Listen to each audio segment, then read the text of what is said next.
Right. Hang on, just like, was it hot chat action? Yes. Can I remind you Right. that this is now going on a public server? So Brilliant. Yeah. No, brilliant. Okay, all right.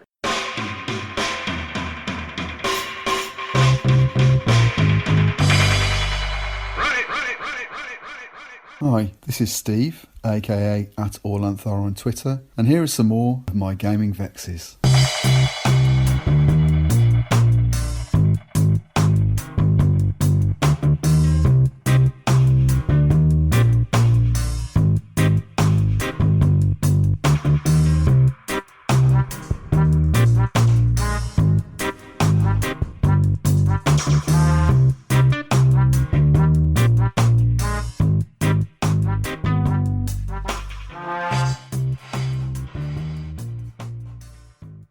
This time, I'm looking back over a series of sessions I ran for the Liminal RPG.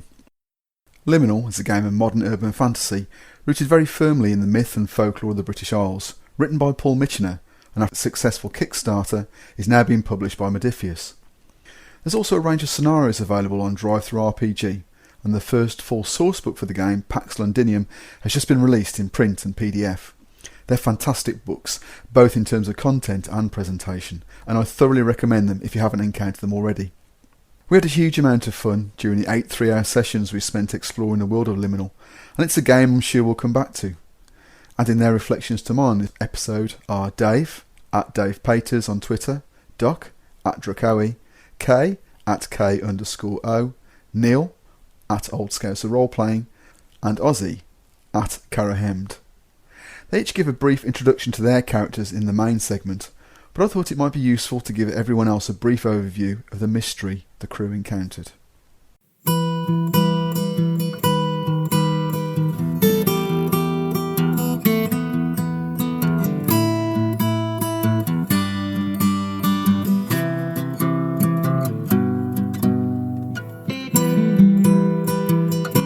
Liminal Casebook, The Case of the Frozen Man.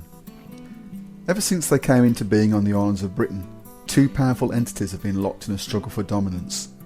The Winter King held sway in the far north, but was determined to drive humanity out of the wild places. Another entity claimed sovereignty over the middle lands of England, from the ancient kingdom of Reged southwards.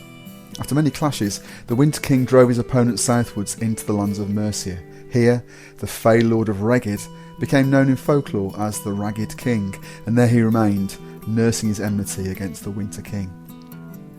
As is well known, the Winter King claims a mortal bride each year, sending out his servants to bring her back to his court. Although given freedom in the court, eventually his mortal queen breaks one of the king's arcane rules, and her punishment is to be frozen and placed in a hall of statues in the Winter King's palace, there to stay for eternity, unless she can be freed. Our story begins in 2005, when the Winter King's servants raided into the Ragged King's domain to find a new queen. In the human city that had become known as Birmingham, a sudden summer tornado was all that the mundane world saw. But a young woman named Bethany Hughes had been marked as the Winter King's new bride, and had been taken as such. But this time, the reluctant queen had a hope of rescue from her inevitable fate as an eternal statue. A powerful human mage known as the Black Alchemist claimed her as her wife. With a deep cold anger burning within, Lydia Mills, the Black Alchemist, vowed to save her beloved Bethany.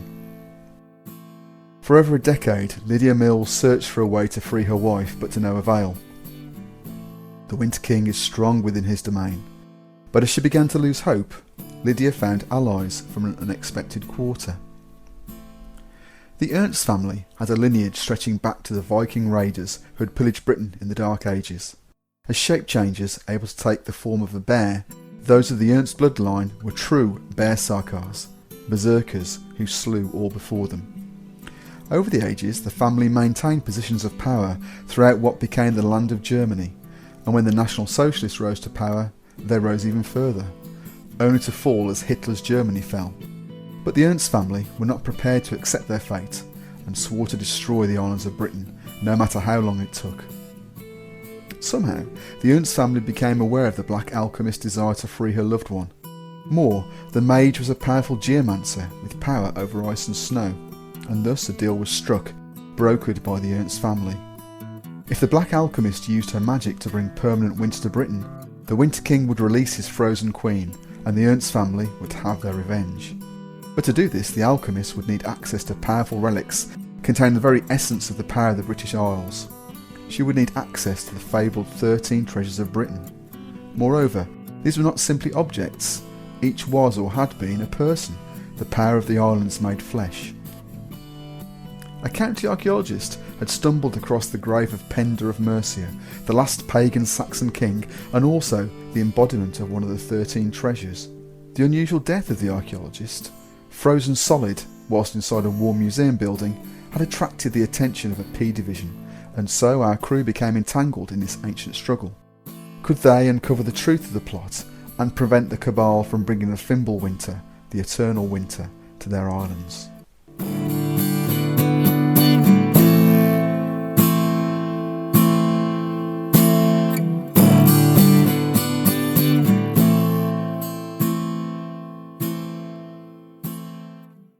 So, shall we just go around to introduce yourselves? So yes, my name is Kay. I play Jess, who is a somewhat crusty young sculptor and the pending embodiment of the River Trent. She's skilled in blessings and curses and can scavenge up pretty much anything in a pinch. Hi, I'm Ozzy. I'm playing Brother Scrooter, who is a man in black, so a man of the cloth. He is also skilled in blessings and curses, but of the almost opposite variety. Seeing that in play was really good fun. I'm Dave. I played Magpie Skull, who is a Fey investigator, and with very few sort of combat skills, but lots of investigatory stuff.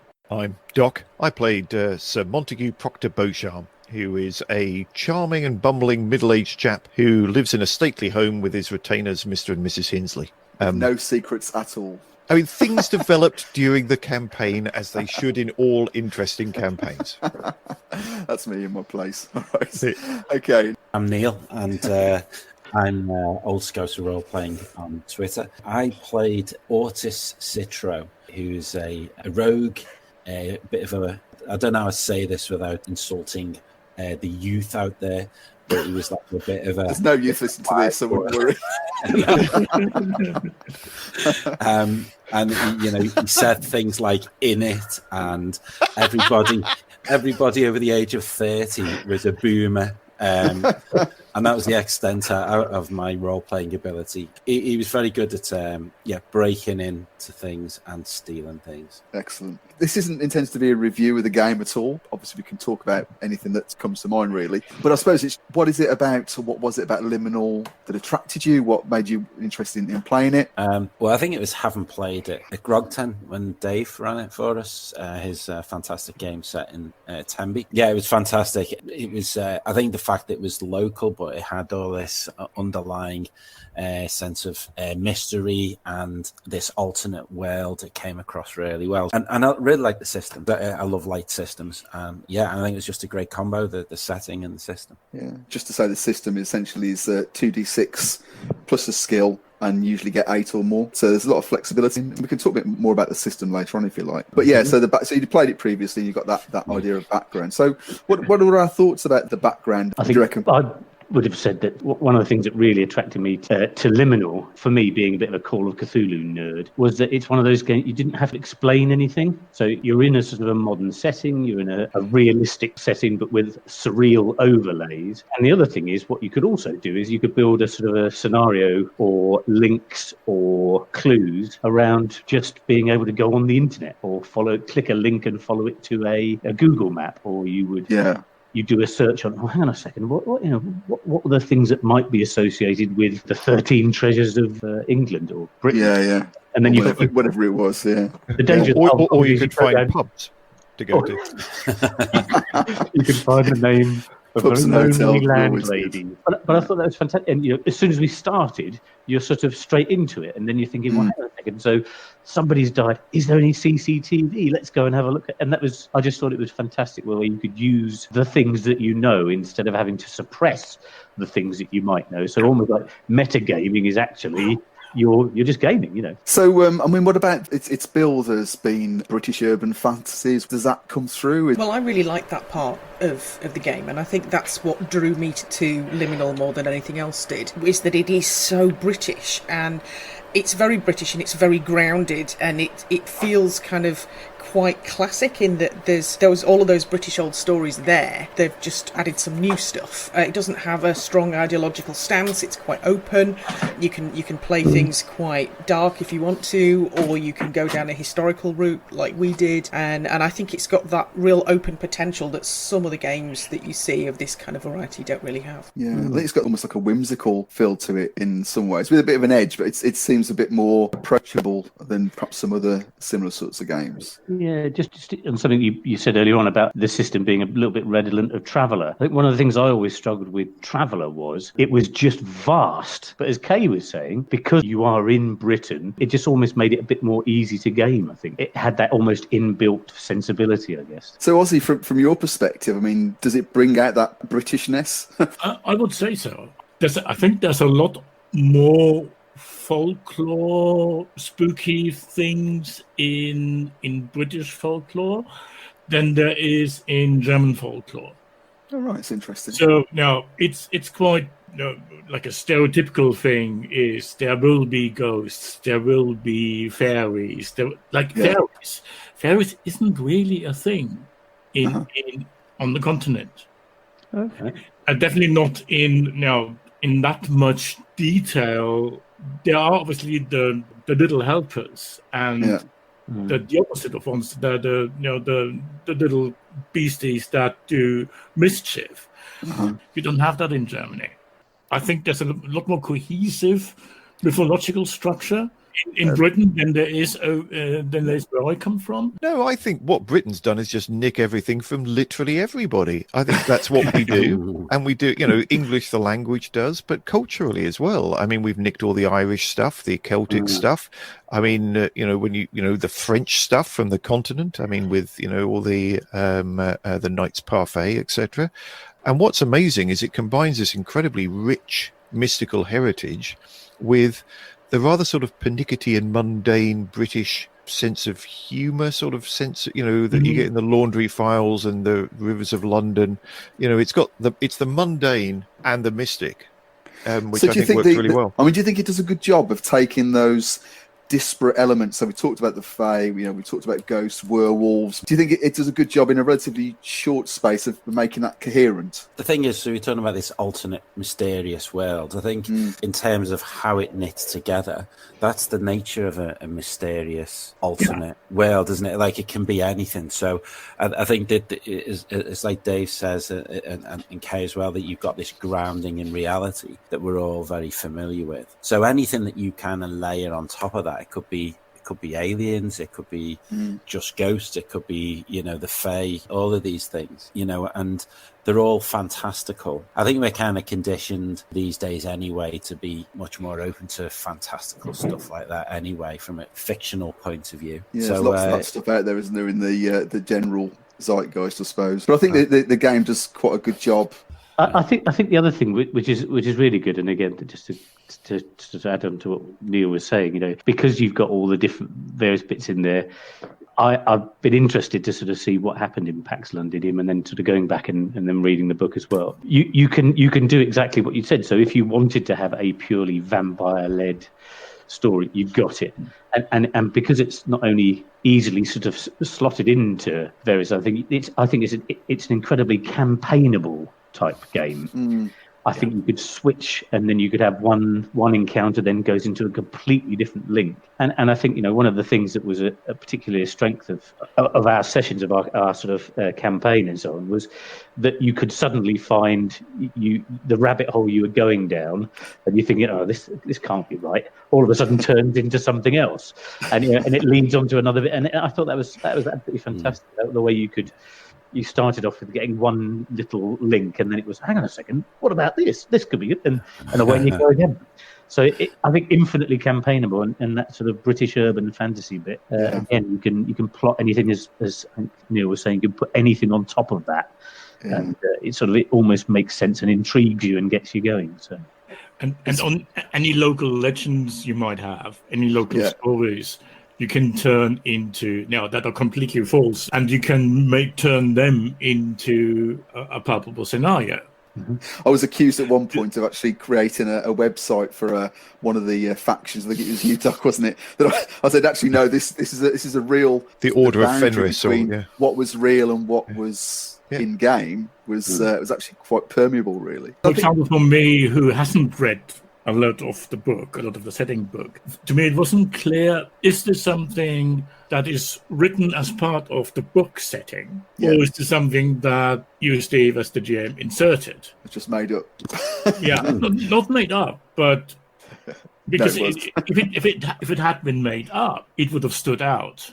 So one of the questions is, when you look at British urban fantasy, and I mean, Kay will have a view on this, I'm sure, 'cause sort of having played a lot and actually GMing a World of Darkness game yourself, what do you think the differences are between this approach and the World of Darkness approach? Well, I thought this was really interesting because the World of Darkness, the more you look at it, and if you want to compare it with Liminal, is the World of Darkness is so American, and it does have this very strong ideological stance that the World of Darkness, it is, quote, the worst timeline. It is a dystopia. It's a dystopia by design. And I think, it revels in this whole counterculture message to maybe the sort of Christian right in US sensibilities, and it's, punk as fuck, and it loves all of that kind of stuff. But Liminal, being very British, I think almost takes that very British approach in that, some people have an ideology and some people don't, and it's kind of an omnitopia, if you like, in that we can. It's all these old stories that we have, all these old British stories, and the ones that we've stolen, obviously, and there's any new ones that we want to make, and ethereal beauty plus hoodies. You can do whatever you want with it here. And I think World of Darkness is very strict, and it the lore on it is so vast and so detailed, and Liminal is just like there's lore, but you make up your own. I mean, if I was going to describe the way I've seen Liminal based on what you were talking about, it's affectionate. So it's talking about British folklore and British context. It's got a sense of humour that's built in, obviously, and it is very affectionate. And it seems to be saying, actually, World of Darkness seems it's grim, whereas this is Britain, and actually having this overlay makes it better in some way. I don't know. What do you reckon? I feel it's much more gentle, just generally. It might not necessarily be about kindness, but it is very gentle and it's very open to interpretation. So if you wanted to take it down a real kind of Scarfolk 70s folk horror way, you could easily do that and take it to somewhere super grimdark.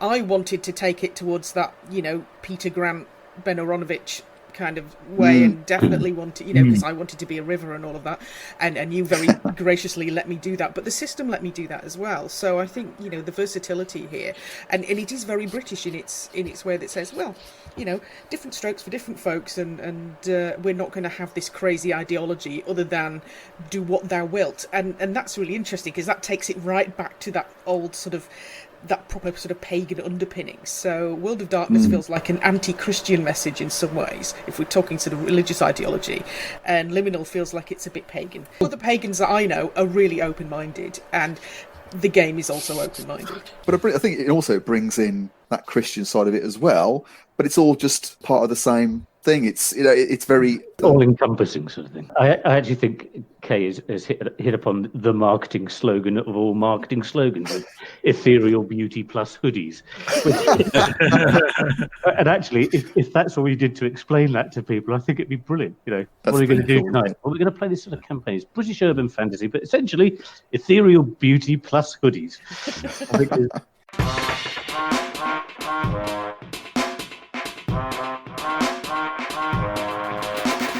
if we just pick one image from the book itself or one thought, what would be the thing that really attracted us? I loved the way the magic system works, because I don't normally play a magic user at all. I find it quite deep and tricky and very crunchy.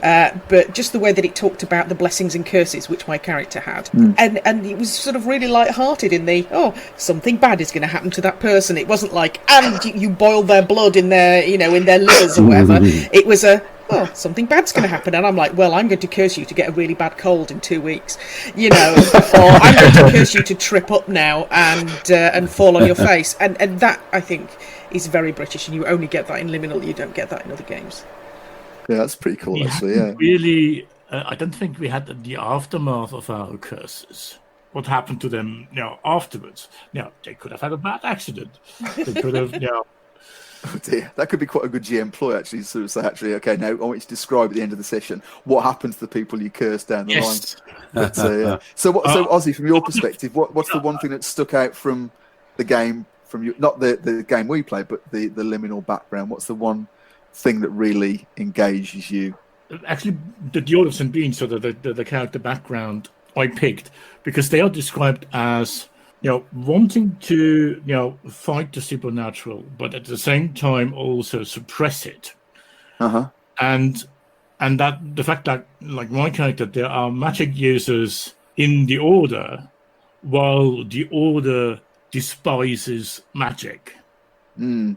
So I thought that that whole mismatch was quite mismatch. What about you, Dave? So you actually obviously you've run your own games this anyway. So what jumps out for you?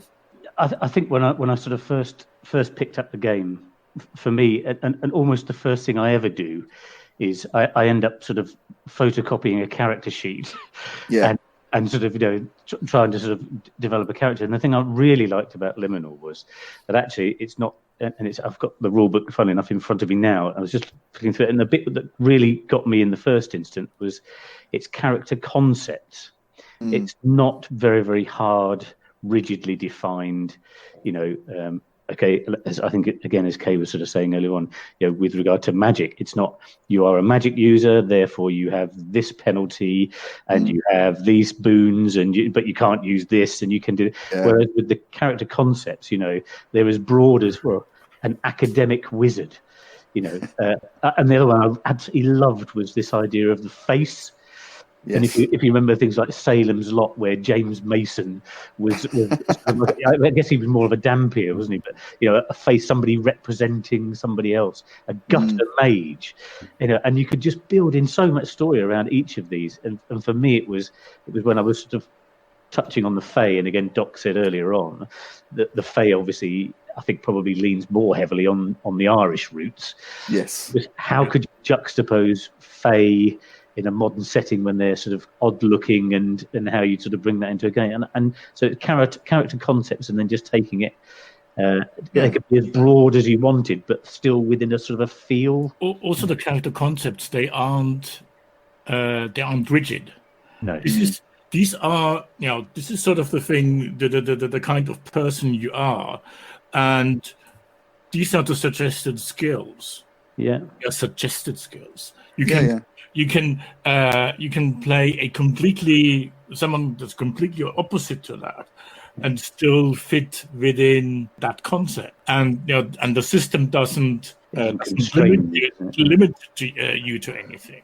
Yeah, and I guess there's an element of that sort of, again, I think somebody touched on it earlier on. It's quite polite. Well, this is the man in black who has suggested skills. You don't have to take it. You may consider this. Yeah, or you may not. You might be educated, but then again, maybe you're not. So, well, I've not read the book, if I'm honest. So you never read the books for any of the games. It's quite right too. I skimmed through them, but the thing I liked was the pretty pictures. The pretty pictures. Oh, look, the artwork is amazing. Artwork's really good. Jason Benke, it's amazing. I mean, the stuff he has done. I mean, Paul Mitchener, obviously a genius, but I mean, Jason Benke just brings such an amazing, feeling to the book. It's very light. It's beautiful. I mean, it's incredible. So it's the thing about the organizations. I really quite liked that. I thought it had. It's almost got this like Harry Potter element to it. Like more serious. So you've got the Council of Merlin and P Division.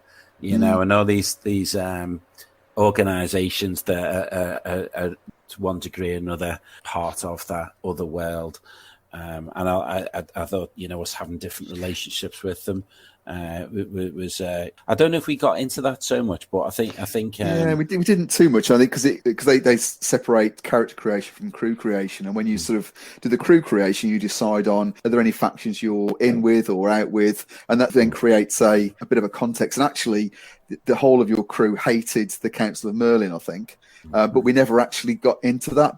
As you were saying, Dave, it's infinitely campaignable. But I left it open at the end of the series, so that if anybody else wants to pick it up and to run with it, then there's plenty of grist for the mill in terms of what those stories look like.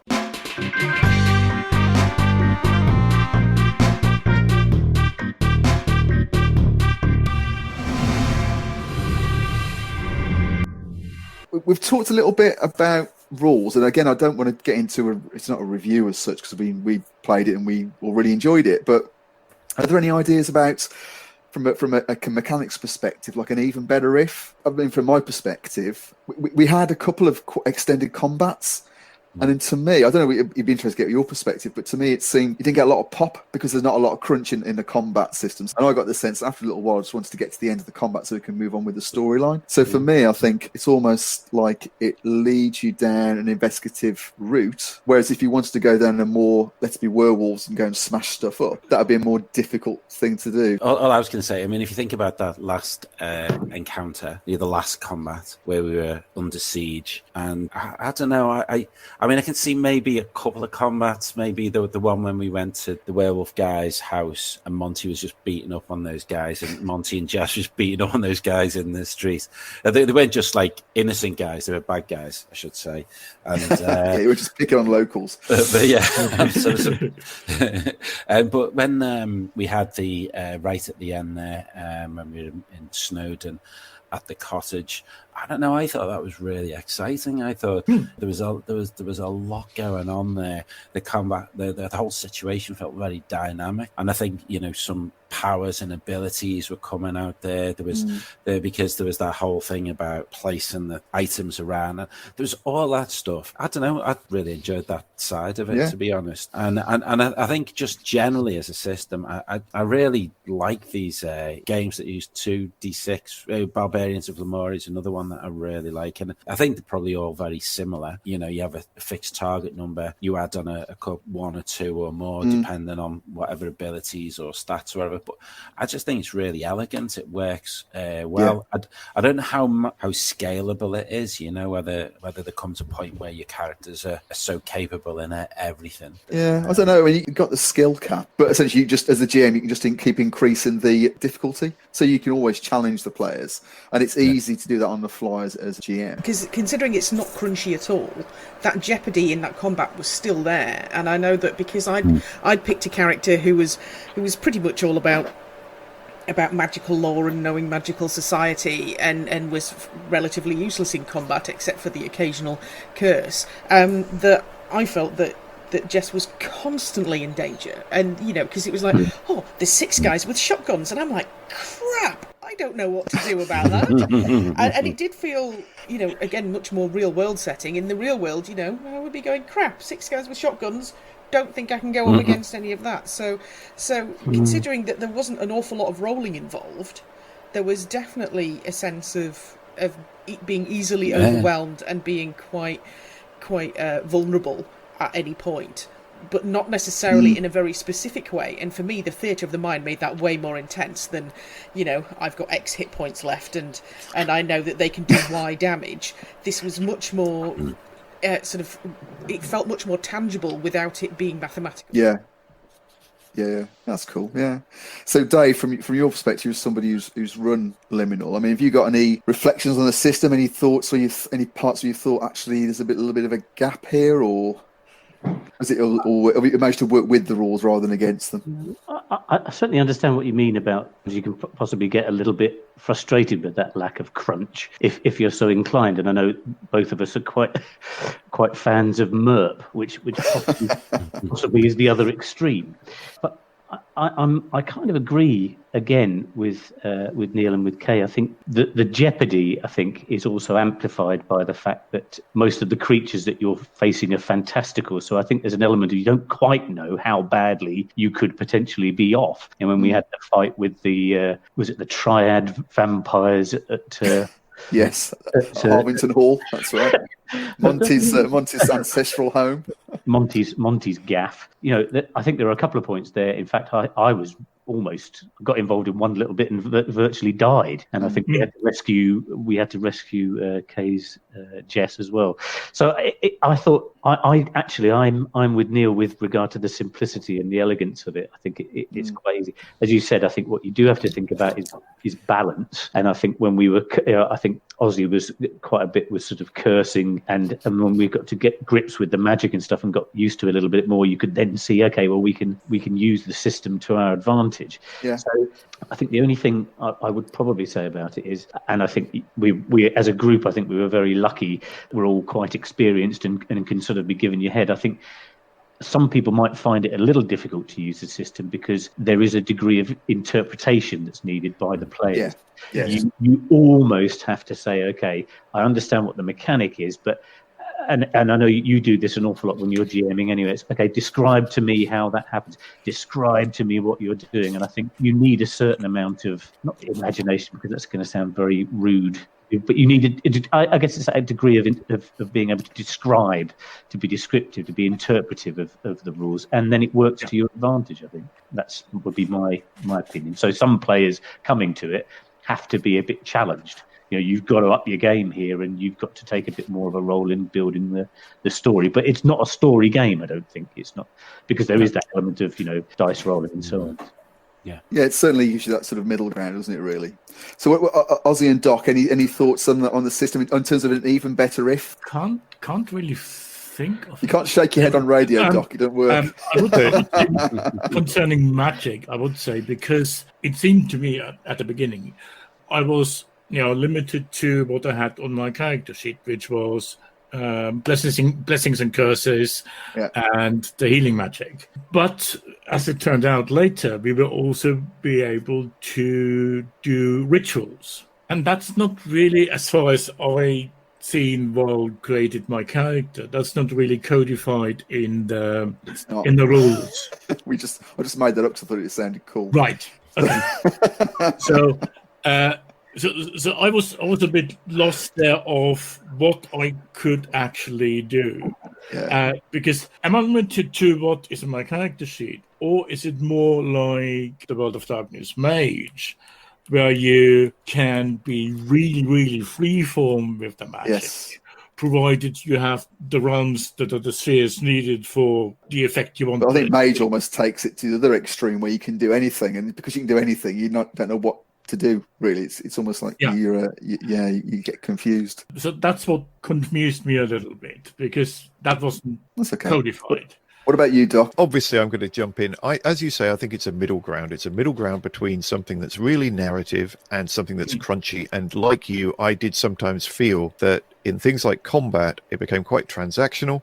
You're rolling 2 dice, adding a number, adding a d6, adding another number, which I think is different to Barbarians. I think Barbarians works differently. It's quicker. It's more dramatic. I found myself either wanting to go to a more crunchy system with more detail in it, or because you're a very narrative GM, we were all really into it, moving to a more narrative thing like Hero Quest or something similar, where you have that fight, but it's all over in 5 rolls and then you narrate what happened. Because what would happen was we'd often have the dramatic stuff and then just find ourselves rolling dice. Now, I think it worked because, of course, it worked, because there was good GMing, good playing. The rule system becomes much less important, and we had a fantastic time with it. But I think, as you say, could it have been better in any ways? And I did find myself wanting it to go one way or the other. I wanted to mention something I really liked in the system as well, which is the advancement system.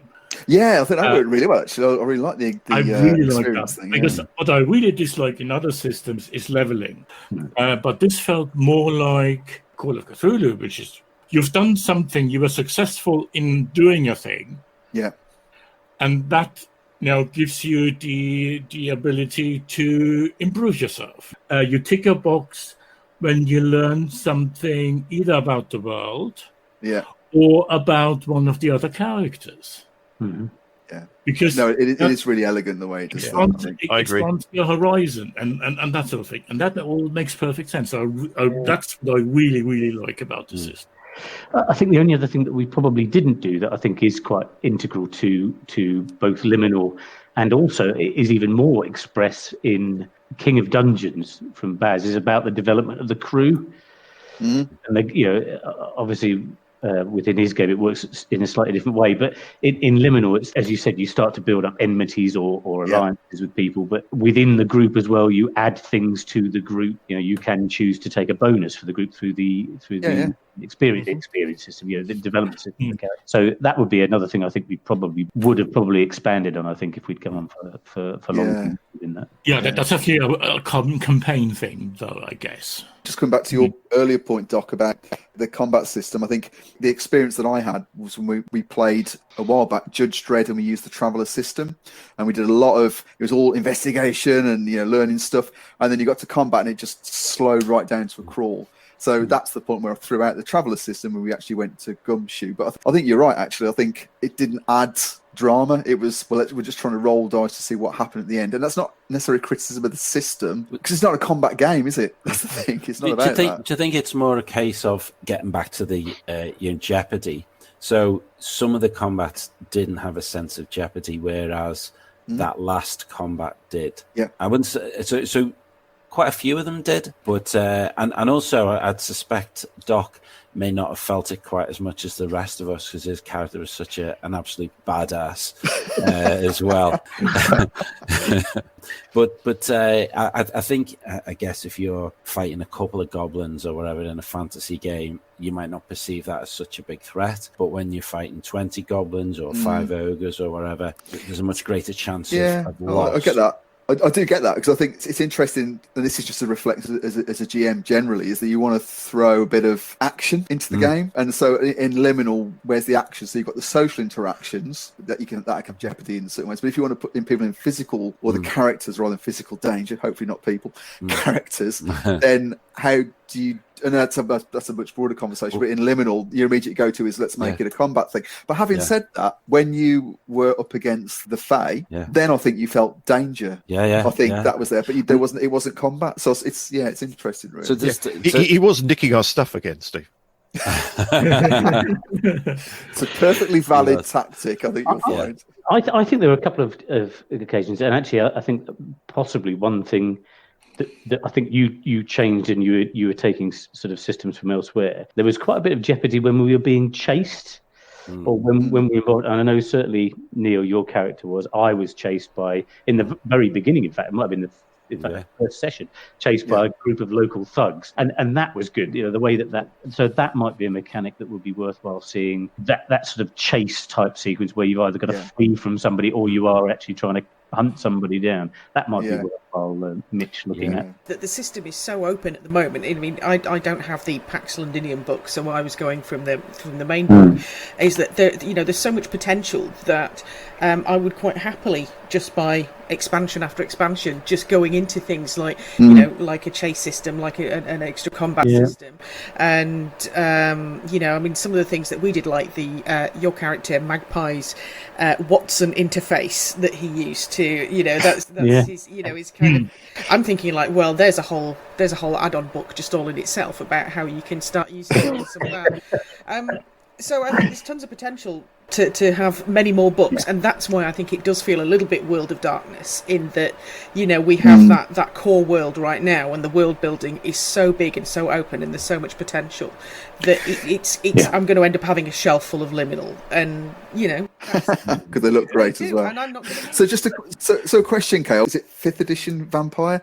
Would you rather run it with the existing system that's in Vampire, or would you jump over to something like Liminal? Oh, now that's a really interesting one. I know Vampire so well, so that's a system where I know what I should be looking at, even if I don't know the rules off by heart. I know where I should look to find them. With Liminal, that's an interesting one. I think if I was going to set it in the UK, then Liminal would absolutely be a contender, because it has that great British sensibility or whatever. That sense to it, that green and pleasant land. Okay. But who can say? No. Not sure. You're unwilling to commit. I'm on the fence, uncharacteristically on the fence. Okay. There's nothing that would stop you from adding let's say you were playing vampires and you want to make it War World of Darkness. There's nothing to stop you from adding a blood trait. Yeah, some discipline. I mean, it's very easy to bolt stuff onto that sort of system, because it is straightforward. But if it wasn't married to, the concept of clan and all of those factions, I think Liminal would be a really good alternative for a sort of clanless vampire game. But who's to say that the people who were vampires in the Liminal game hadn't read all the old World of Darkness stuff? That actually based their own their own clan structure on stuff they'd read in 1990s stuff. Too meta even. So.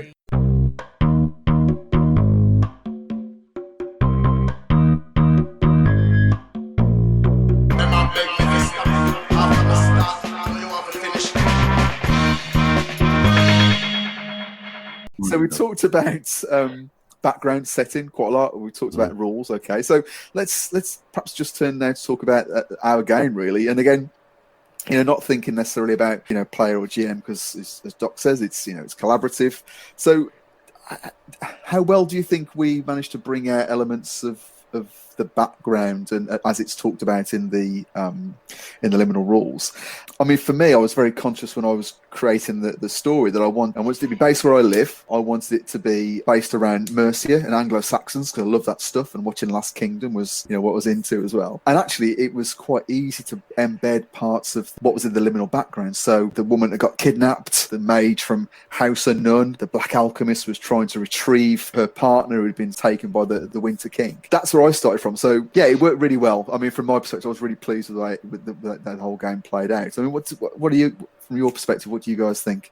For me, it was that it started out as a mystery, and then it evolved into all these connections to the various factions. So it wasn't as clear cut as finding a bad, evil magic user. It was a lot more complex than that. And that's what I really enjoyed. It's a balance, isn't it? Not trying to make it too complex. Everyone gets lost. Oh yeah. I think a couple of times we probably did disappear up. I'll say off the map. I'll say blind alleys, but it was everybody wanting to, I guess, sort of use their characters to find out more, to sort of explore more. I think really works, and the fact that it's not just one sort of breadcrumb chucked in front of you. It's like a couple of loaves, and okay, now sort out which bits you're supposed to be looking at. What's the next one we're gonna go down the route of? Because I'm pretty sure by about sort of maybe session 2 or 3, I was sort of thinking, oh, okay, I know where this is going, and then all of a sudden it's like, holy, what the hell's going on now? But I saw the characters growing actually as we were going through the game. So like Kay's characters are becoming much more embedded into the background, the whole Mar Trent thing, and Ortis, so Neil's characters, getting very much into the the Mercury Collegium as he really started to inhabit that wide boy sort of thing. Yeah. And again, I think that was you could see that the characters were settling in. Yeah, I thought there was some great interaction between the characters. They were all very different, but driven by this discovering what was going on. But even then, there was very definite sense that they were, even though perhaps they hadn't known each other previously, they were quickly bonding. Yeah, I mean that became quite apparent even quite early on when I started playing with Ortis. We got into that scrap that he was part of the team and he was useful and that kind of thing. So it's interesting, Neil, that you talked about the characters' drives, because in the character sheet, the concept we didn't get that, did we? The concept of drive was something that we really struggled with, and I'd kind of come up with this. We missed that, that Jess was going to be this massive eco warrior, and that was kind of her character. But actually, towards the end of, and it wasn't really until right at the end when we drilled it down into its very essence, into something really simple, as in what is this drive. That I, my character Jess, and we sort of worked out that actually Jess, who was very, very working class, sort of lower working class, really, really quite poor, impoverished, and very much in the kind of fey kind of world with the river spirits, actually had exactly the same drive as Monty, who was this, he went around in the rolls and all this kind of stuff, and just right at the end, she kind of worked out that all both of them wanted to do was protect, and then there was this kind of bond that happened at the end, and it was so good that I was like, wow, this is something where we've drilled down through what we think drive is as players to actually what drive is as a character, and some really good role playing came out of that, which is brilliant. Yeah, it was good fun. I mean, I think that's one of the key things that if I was going to run it again, which I probably will at some point, is with drive, just to make it one word. Yeah. Because then it's much easier to actually apply it. Because if you have a more complex drive, it just gets lost, and it's actually quite an important thing. Because if you engage your drive, you get experience from it because it makes you play in character. And the way we graded our drives was they make perfect sense for the character as part of the character's personality and so forth. But they weren't necessarily always applicable in the game itself.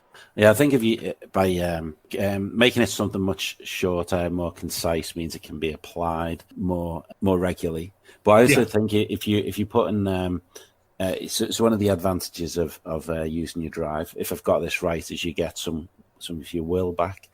Yeah. So if you're in a situation where you're not necessarily using your will, is it will or willpower, whichever one it is? It's will, yeah.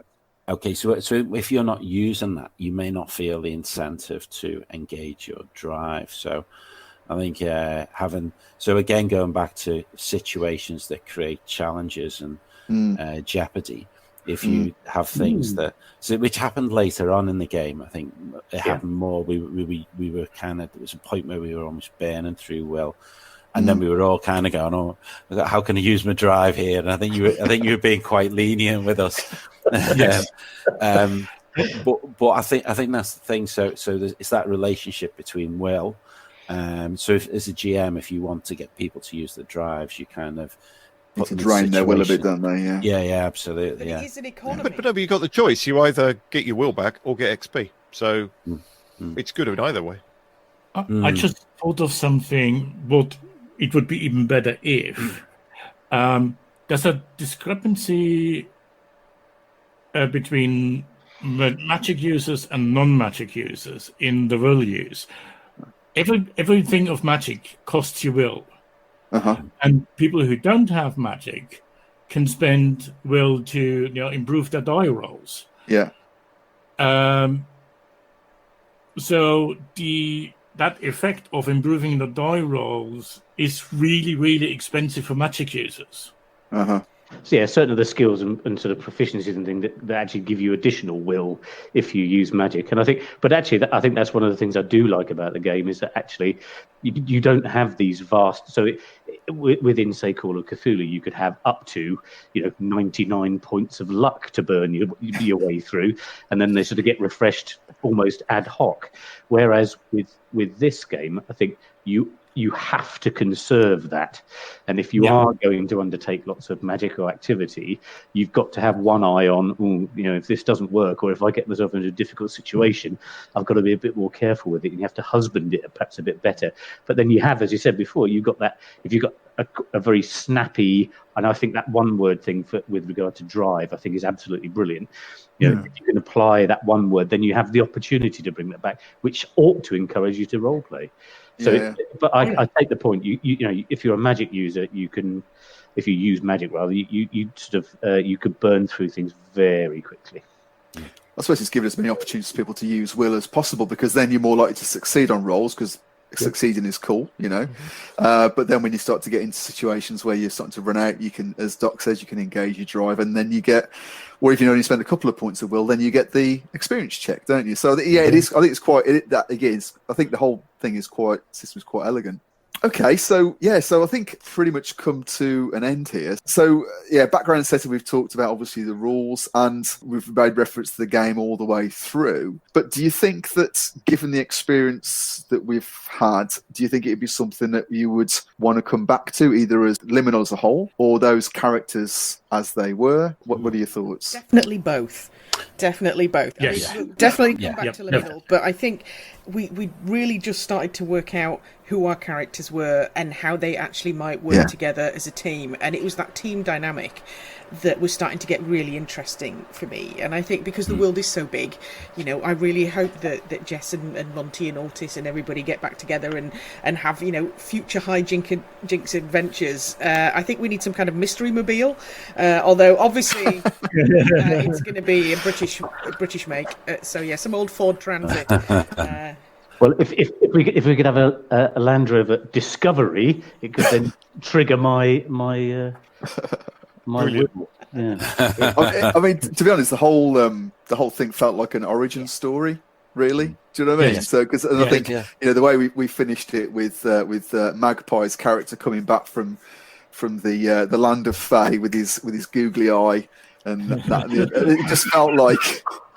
Actually, there was a launching point for another game, and no, it was a pleasure to play, and I really enjoyed it. I think I learned a lot about how I do Liminal in future through playing it, and I'd certainly be very happy to come back to Liminal and to those characters at some point once I've managed to get through all the other things on my list of things I've got to play. I was going to say, it does sound like you got something in mind, though, Steve.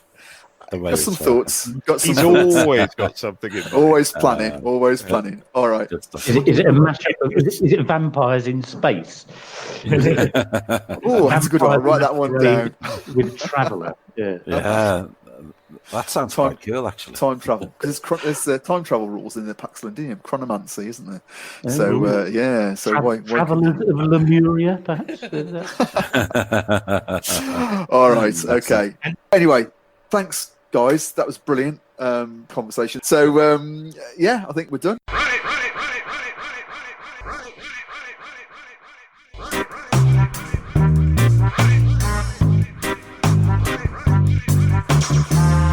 Thanks for listening to another exploration of my gaming vexes. If you've got any thoughts you'd like to add to what you've heard here, or a gaming vex of your own you'd like to offer up for discussion, you can contact me on Twitter @AllAnthar, or you can leave a voice message. The link's on the podcast webpage on Anchor, or can be found in the show notes. Until the next time, may all your games be free of vexatiousness, and be excellent to each other, always.